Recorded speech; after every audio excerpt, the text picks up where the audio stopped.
New ইয়র্কে বসবাসরত এক বাংলাদেশি নাগরিককে অভিবাসন আইন লঙ্ঘনের অভিযোগে প্রায় 2 মিলিয়ন মার্কিন ডলার অর্থাৎ প্রায় 23 কোটি টাকা জরিমানা করেছে যুক্তরাষ্ট্রের সংশ্লিষ্ট কর্তৃপক্ষ। জানা গেছে, প্রায় 2 দশক আগে 2004 সালে যুক্তরাষ্ট্রের একটি আদালত ওই ব্যক্তির বিরুদ্ধে ডিপোর্টেশন আদেশ জারি করেছিল, কিন্তু তিনি সেই আদেশ অমান্য করে দীর্ঘ 20 বছর অবৈধভাবে যুক্তরাষ্ট্রে অবস্থান করে আসছিলেন।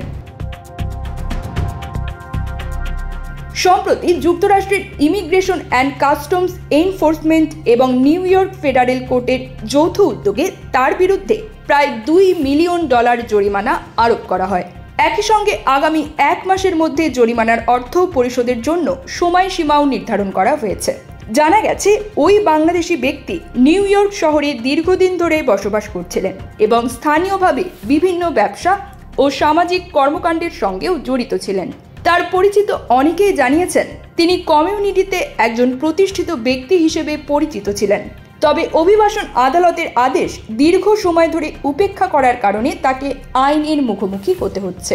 মাছে ভাতে বাঙালি, আর সেই মাছ পেতে আসুন লন্ডন ফিশ নেটে। জি হ্যাঁ, ইস্টহ্যাম পুরাতন টাউন হলের সন্নিকটে আপনার প্রিয় মাছের সম্ভারে ভরপুর। আসুন, দেখুন, বাজার করুন ছোট বড় সব ধরনের মাছ। বাহ, একই ছাদের নিচে প্রয়োজনীয় সবকিছু পাওয়া যায়। এই ঘটনাটি নিউ ইয়র্ক সহ যুক্তরাষ্ট্রের বাংলাদেশি কমিউনিটিতে বেশ চাঞ্চল্য ও উদ্বেগ তৈরি করেছে। অনেকেই বলছেন, যুক্তরাষ্ট্রে অভিবাসন আইন বর্তমানে আগের তুলনায় অনেক বেশি কঠোরভাবে প্রয়োগ করা হচ্ছে এবং যারা আইন লঙ্ঘন করছেন তাদের বিরুদ্ধে কঠিন শাস্তিমূলক ব্যবস্থা গ্রহণ করা হচ্ছে।